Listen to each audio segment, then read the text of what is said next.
ભલા મિત્રો,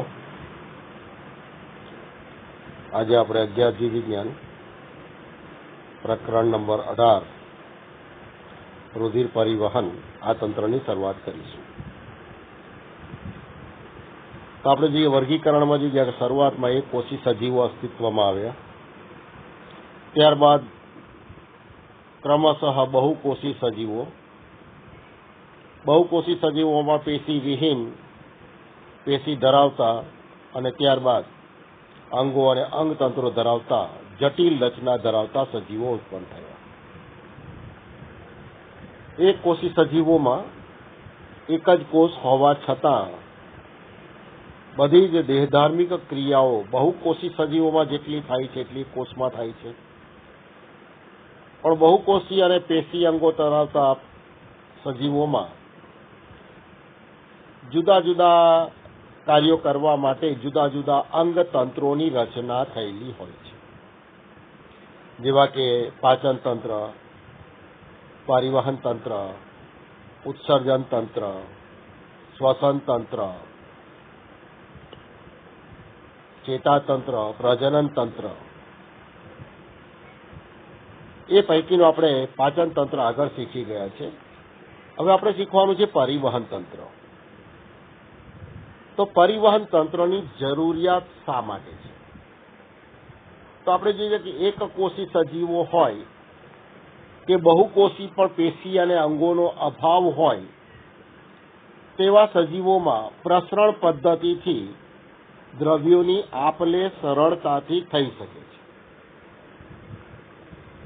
પરંતુ ઉચ્ચ કક્ષાના બહુકોષી પ્રાણીઓ ત્રિગર્ભસ્તરી અને ખાસ કરીને જેમાં દેહકોષનું સર્જન થયેલું છે. દેહકોષ એટલે આપણે જગ્યા મધ્ય ગર્ભસ્તર બે ઉપપળોમાં વહેંચાઈ જાય છે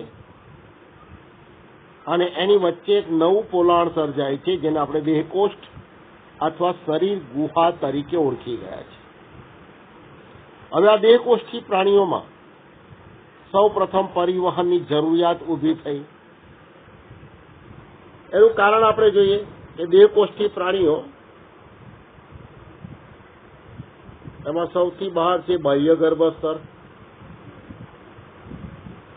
અન્નમાર્ગનું પોલાણ એની ફરતે અંતઃગર્ભસ્તર એટલે બહાર છે,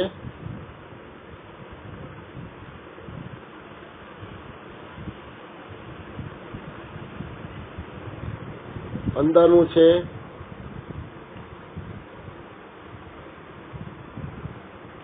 અંતઃગર્ભસ્તર, આ છે આંતરગુહા એટલે અન્નમાર્ગનું પોલાણ. હવે વચ્ચે જે મધ્ય ગર્ભસ્તર છે એ બે ઉપપણોમાં વહેંચાઈ ગયું. બહારનું પણ બાહ્ય ગર્ભસ્તર સાથે જોડાય છે, અંદરનું અંતઃગર્ભસ્તર સાથે, અને વચ્ચે જે પોલાણ સર્જાય છે એ છે દેહકોષ, અથવા આપણે એને શરીર ગુહા તરીકે ઓળખી ગયા. હવે અન્નમાર્ગ દ્વારા શોષાયેલા દ્રવ્યો આ દેહકોષ સુધી પહોંચી શકે, પણ શરીર દિવાલ સુધી પહોંચી શકે નહીં દેહકોષને કારણે. તો સૌ પ્રથમ આવા દેહકોષથી પ્રાણીઓમાં, ત્રિગર્ભસ્તરી દેહકોષથી પ્રાણીઓમાં પરિવહન તંત્રની જરૂરિયાત ઊભી થઈ. અને આપણે જે ત્રિગર્ભસ્તરી પ્રાણીઓમાં પૃથુકૃમિ સમુદાયના પ્રાણીઓમાં દેહકોષનો અભાવ હોય છે, જ્યારે સૂત્રકૃમિ સમુદાયના પ્રાણીઓમાં આભાસી દેહકોષ જોવા મળે છે. કૂટ દેહકોષથી પ્રાણી છે, જ્યારે સૌ પ્રથમ સાચી શરીર ગુહા નુપૂરક સમુદાયના પ્રાણીઓમાં જોવા મળે છે.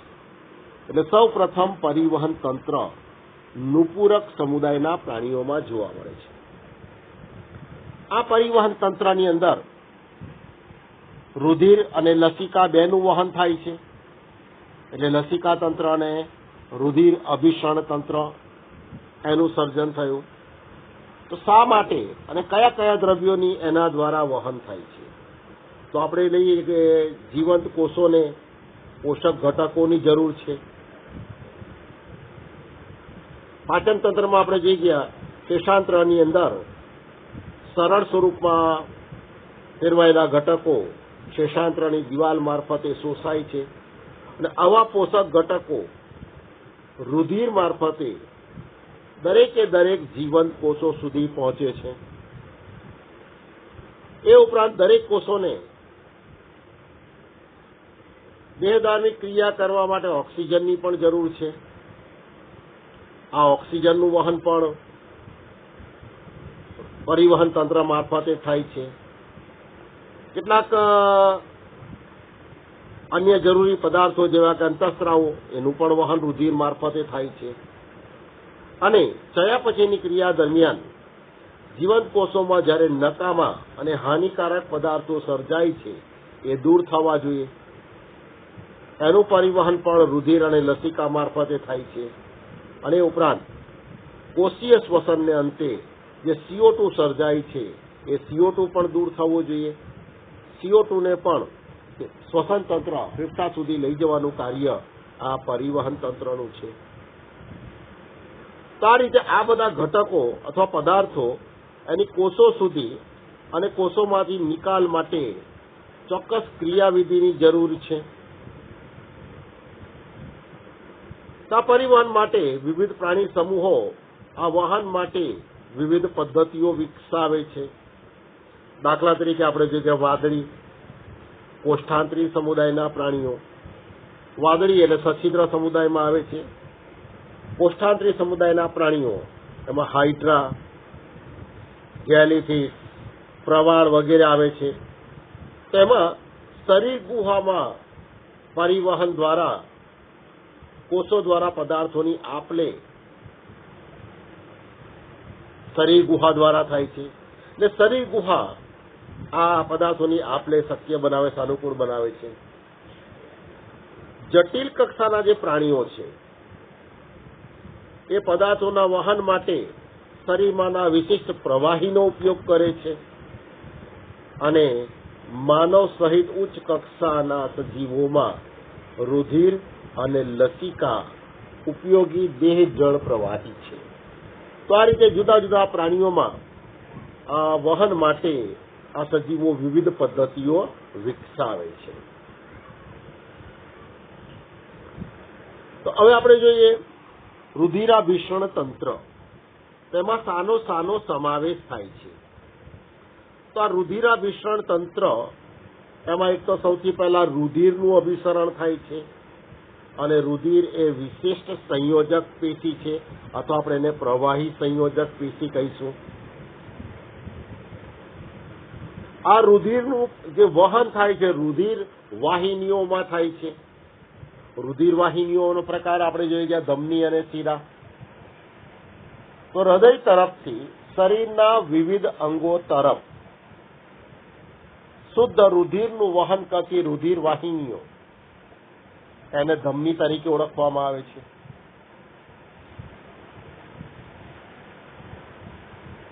શરીરના વિવિધ અંગો તરફથી હૃદય તરફ અશુદ્ધ રુધિરનું વહન કરતી રુધિર વાહિનીઓ એને શિરા તરીકે ઓળખવામાં આવે છે. આ ધમનીઓનું વિભાગીકરણ આપણે જોઈશું. મહાધમનીઓ, ધમની, ધમનિકાઓ અને અંગો પાસે સૂક્ષ્મ વ્યાસવાળી કેશિકાઓ બને. એ જ રીતે કેશિકાઓના જોડાણથી શિરિકાઓ, શિરિકાઓના જોડાણથી શિરાઓ અને શિરાઓના જોડાણથી મહાશિરાઓ બને અને એના દ્વારા રુધિર પાછું હૃદયમાં આવે. બીજું એક મહત્વનું પરિવહન તંત્રમાં છે જે પંપની ગરજ સારે છે હૃદય. તો આ રીતે રુધિરાભિસરણ તંત્રની અંદર રુધિર વાહિનીઓ અને હૃદયનો સમાવેશ થાય છે.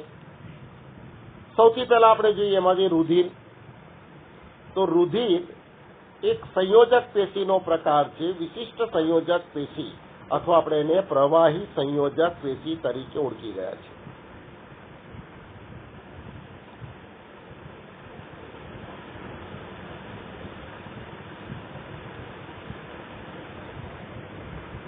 અન્ય સંયોજક પેશીથી કઈ રીતે જુદી પડે તે પણ આપણે જોઈ ગયા છે કે અન્ય સંયોજક પેશીની સરખામણીમાં એમાં પ્રવાહીનું પ્રમાણ વધારે છે. અન્ય સંયોજક પેશીના કોષો વિભાજન પામીને નવા કોષોનું સર્જન કરે છે. રુધિરના કોષો વિભાજન પામીને નવા કોષોનું સર્જન કરતા નથી. આ રીતે અન્ય સંયોજક પેશીથી એ જુદી પડે છે. હવે રુધિરમાં શું શું છે તેમાં પ્રવાહી આધારક, જેને રુધિર રસ તરીકે ઓળખવામાં આવે છે, અને એનું પ્રમાણ અંદાજિત 55% જેટલું છે. જ્યારે અન્ય ઘટકોમાં એમાં રુધિર કોષો જોવા મળે છે, જેનું પ્રમાણ 45% જેટલું છે. આ રુધિર કોષોમાં રક્તકણ, શ્વેતકણ અને ત્રાકકણો એ મુખ્ય ઘટકો છે.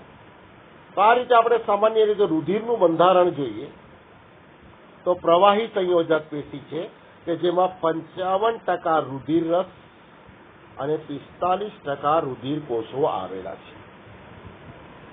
આ રુધિર રસના બંધારણમાં શું શું હોય છે, બરાબર છે, તેમાં પ્રમાણ પણ પૂછાય છે. સૌથી પહેલું છે પાણી, અને રુધિર રસમાં પાણીનું પ્રમાણ છે 90%. બીજા છે રુધિર પ્રોટીન, એનું પ્રમાણ છે 7%. રુધિર પ્રોટીનનું પ્રમાણ કેટલું છે? 7%.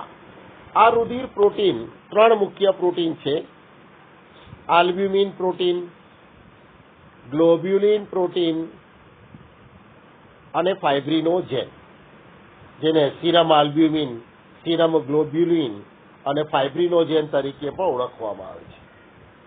આ રુધિર રસમાં અંતઃસ્ત્રાવો પણ આવેલા છે, એનું પણ વહન થાય છે. O2, CO2 જેવા શ્વસન વાયુઓ પણ એમાં આવેલા હોય છે. પોષક દ્રવ્યો જે અન્નમાર્ગ તરફથી શરીરના દરેક કોષો સુધી ધમનીઓ દ્વારા વહન પામે છે, અને ઉત્સર્ગ દ્રવ્યો જે નકામા દ્રવ્યો ચયાપચયને અંતે ઉત્પન્ન થાય છે એ પણ જોવા મળે છે, જેવા કે યુરિયા, યુરિક એસિડ વગેરે. પોષક દ્રવ્યો તરીકે ગ્લુકોઝ છે, એમિનો એસિડ છે, ફેટી એસિડ છે, ગ્લિસરોલ છે વગેરે જોવા મળે છે.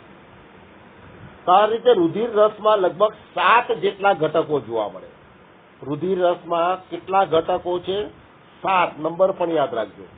પાણી, એનું પ્રમાણ 90%. રુધિર પ્રોટીન, એનું પ્રમાણ આશરે 7%.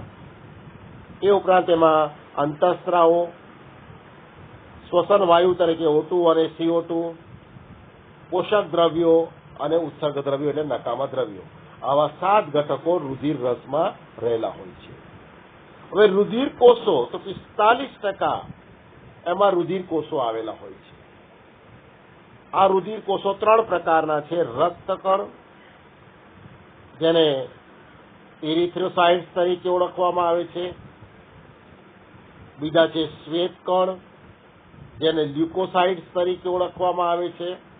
અને ત્રીજા છે ત્રાકકણ, જેને થ્રોમ્બોસાઇટ્સ તરીકે ઓળખવામાં આવે છે.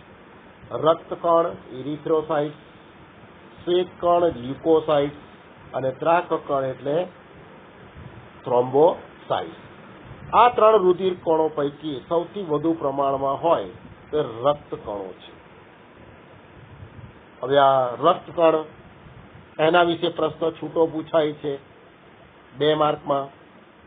શ્વેત રુધિર કણના પ્રકારો જણાવો, 4 માર્કમાં પણ પ્રશ્ન પૂછાય છે. અથવા કોઈ પણ એક પ્રકારના શ્વેત કણો, કણિકામય શ્વેત કણો, કણિકા વિહીન શ્વેત કણો 2 માર્કમાં પૂછાય છે. અથવા કણિકામય શ્વેત કણોમાં અમ્લરાગી કણો અને અલ્કરાગી કણો, એમાં તફાવત પણ પૂછાય છે. તો આ રુધિર રસ જોઈ ગયા આપણે.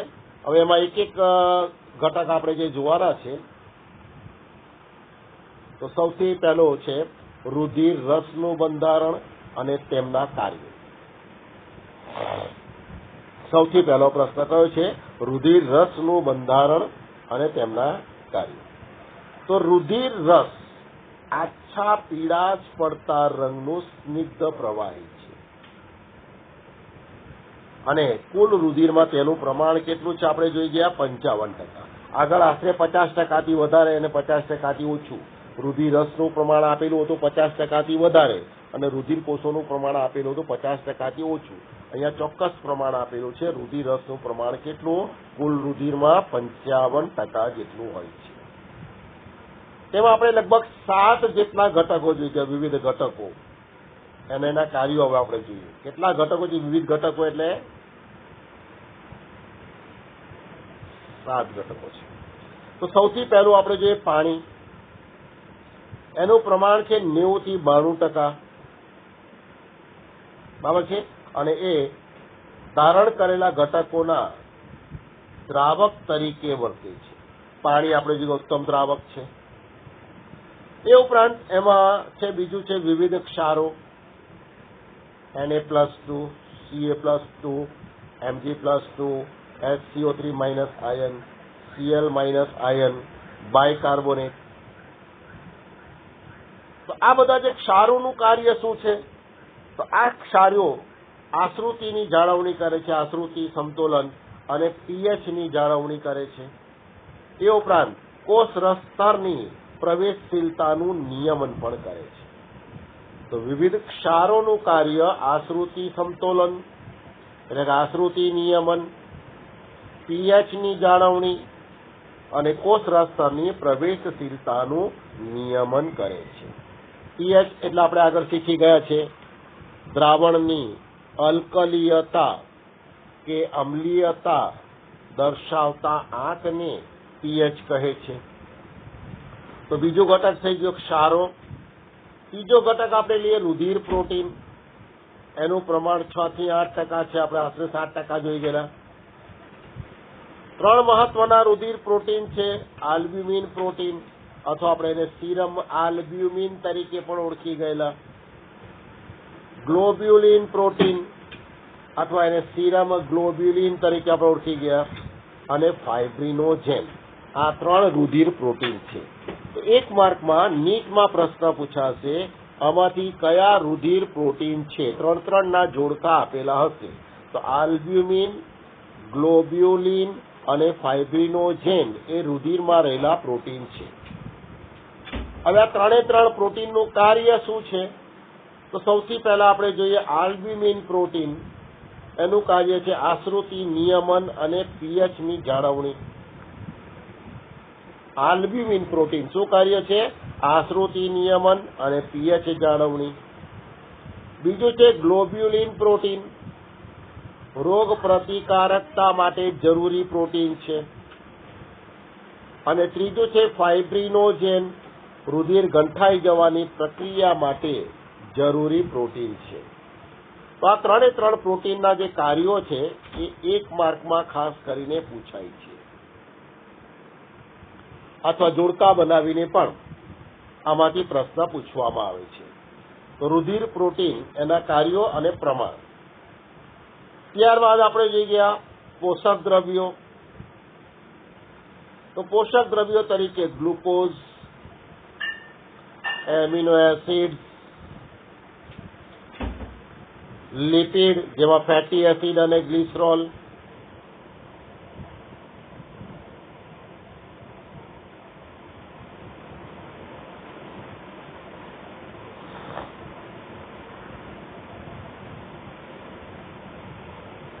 લિપિડમાં ફેટી એસિડ અને ગ્લિસરોલ, બરાબર, તેઓ શરીરમાં સંક્રમણની અવસ્થામાં જોવા મળે છે.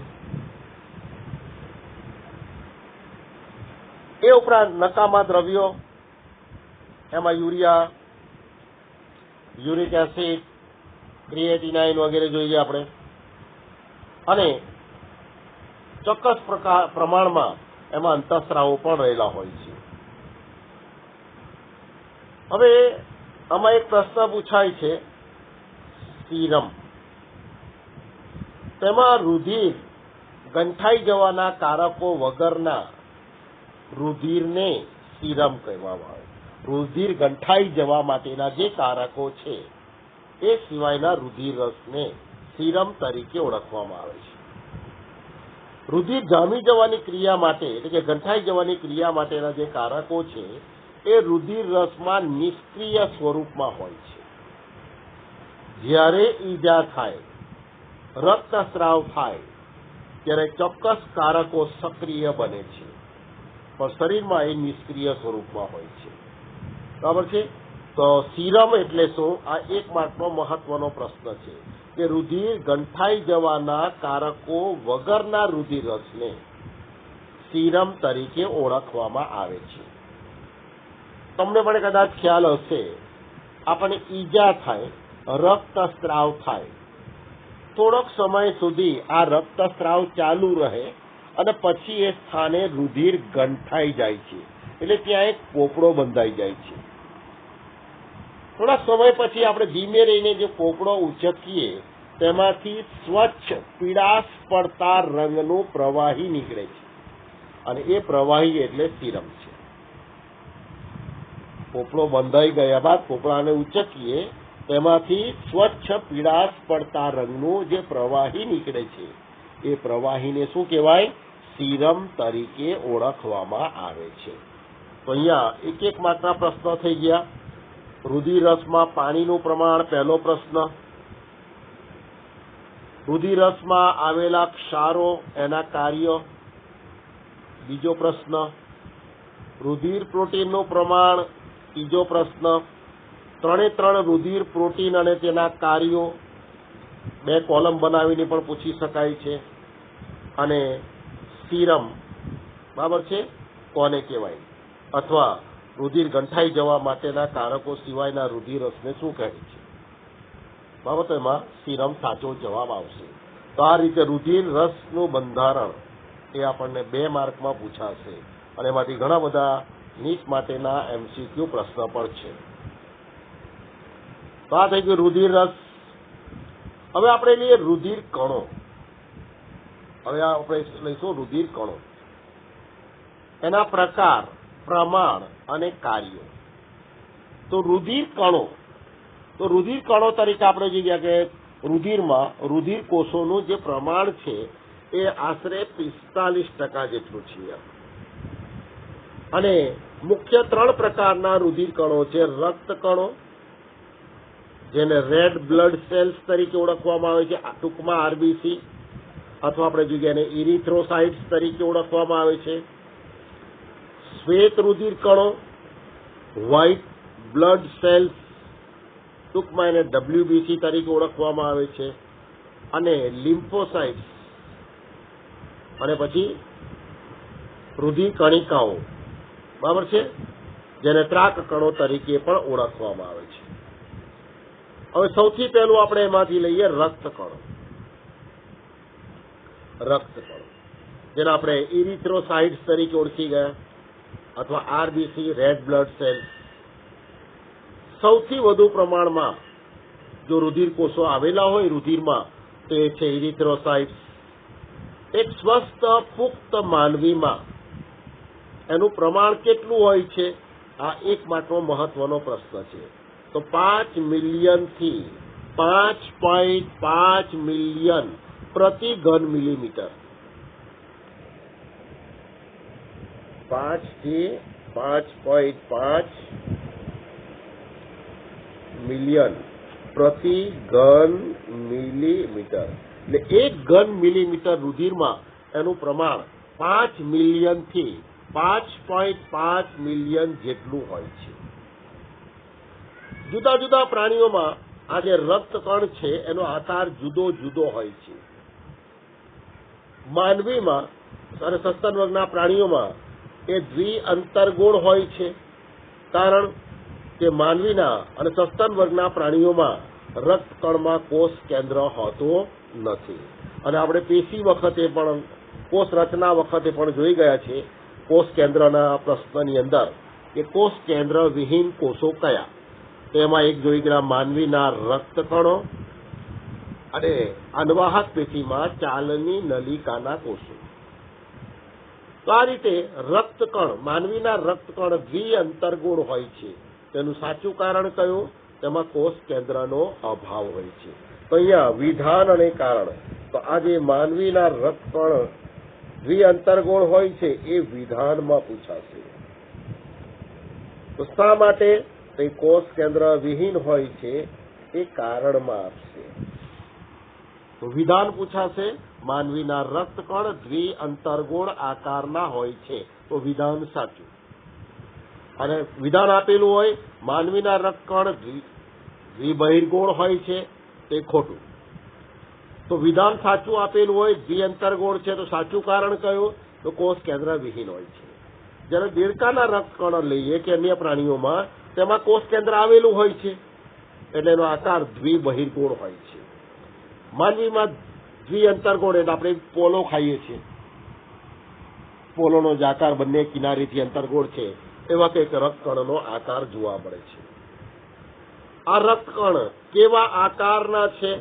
તો રક્તકણનો આકાર રંગ લાલ રંગનો છે. શા માટે લાલ રંગ છે? તો એમાં રહેલો શ્વસન રંજક દ્રવ્ય હિમોગ્લોબિન, એને કારણે રક્તકણ લાલ રંગના છે. તો અહીંયા પણ વિધાન પૂછાશે, માનવીના રક્તકણ લાલ રંગના છે એ વિધાનમાં પૂછાશે. તો વિધાન સાચું. કેમ લાલ રંગના છે? તેનું કારણ સાચું કારણ તેમાં શ્વસન રંજક દ્રવ્ય હિમોગ્લોબિન રહેલું છે માટે. તો અહીંયા પણ સાચું વિધાન, લાલ રંગ સાચું વિધાન, અને સાચું કારણ હિમોગ્લોબિન શ્વસન રંજક દ્રવ્ય આવેલું છે. હવે આ શ્વસન રંજક દ્રવ્ય જે હિમોગ્લોબિન છે એ સંયુગ્મી પ્રોટીન છે, બરાબર છે. અને આ સંયુગ્મી પ્રોટીનને કારણે રક્તકણનો આકાર રંગ લાલ છે. તો હવે પ્રશ્ન થાય કે હિમોગ્લોબિનનું પ્રમાણ એક સ્વસ્થ વ્યક્તિમાં કેટલું હોય છે? તો આપણે એક સ્વસ્થ વ્યક્તિમાં 100 ml રુધિર લઈએ તો એમાં હિમોગ્લોબિનનું પ્રમાણ જે છે 12 થી 16 ગ્રામ.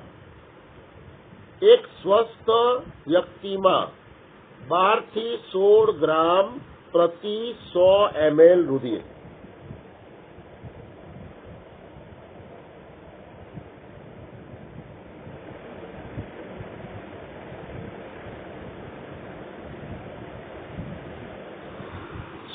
ml રુધિરમાં 12 થી 16 ગ્રામ જેટલું હિમોગ્લોબિનનું પ્રમાણ હોય છે.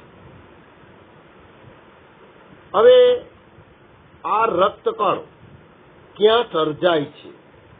ઉત્પત્તિ સ્થાન કયું? તો રક્તકણો અસ્થિ મજ્જામાં ઉત્પન્ન થાય છે. રક્તકણોનું સર્જન સ્થાન અસ્થિ મજ્જા છે અને બરોળની અંદર એનું વિઘટન થાય છે. એટલે બરોળ એ રક્તકણનું કબ્રસ્તાન ગણાય છે. તો ખાલી જગ્યા રક્તકણનું સર્જન સ્થાન છે, ખાલી જગ્યા કબ્રસ્તાન છે અથવા એનું વિઘટન સ્થાન છે. તો રક્તકણોનું સર્જન અસ્થિ મજ્જામાં થાય છે, જ્યારે એનો નાશ બરોળમાં થાય છે. તો અસ્થિ મજ્જા શું છે?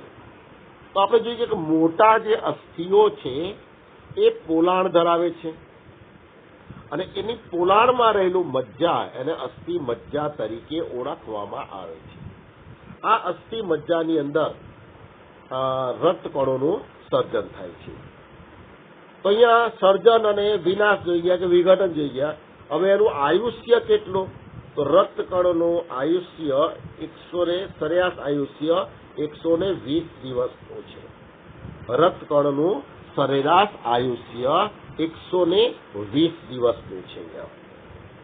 તો આ રક્તકણ થઈ ગયું. હવે આ રક્તકણનું કાર્ય શું? તો શ્વસન વાયુઓ O2 અને CO2 ના વહનમાં એ અગત્યનો ભાગ ભજવે છે. રક્તકણનું કાર્ય શું? શ્વસન વાયુ O2 અને CO2 ના વહનમાં તે અગત્યનો ભાગ ભજવે છે. તો આ રીતે ખૂબ મહત્વનો 2 અથવા 3 માર્કનો પ્રશ્ન થઈ ગયો. માનવીના રક્તકણ વિશે વર્ણવો. તો રક્તકણો સૌથી પહેલા કયા નામે ઓળખાય છે? તો RBC એટલે કે રેડ બ્લડ સેલ્સ તરીકે ઓળખાય છે અથવા એને ઇરિથ્રોસાઇટ્સ તરીકે પણ ઓળખવામાં આવે છે. રુધિરમાં સૌથી વધુ પ્રમાણમાં જોવા મળતા કોષો હોય તો એ છે રક્તકણો. પુખ્ત માનવીમાં એનું પ્રમાણ કેટલું? તો પુખ્ત માનવીમાં 5 મિલિયનથી 5.5 મિલિયન પ્રતિ ઘન મિલીમીટર. ઘન મિલીમીટર એટલે 1 મિલીમીટર લંબાઈ, પહોળાઈ અને જાડાઈ લઈએ આપણે, તેને ઘન મિલીમીટર કહીશું આપણે. લંબાઈ, પહોળાઈ અને જાડાઈ. દાખલા તરીકે એક બોક્સ બનાવીએ આપણે.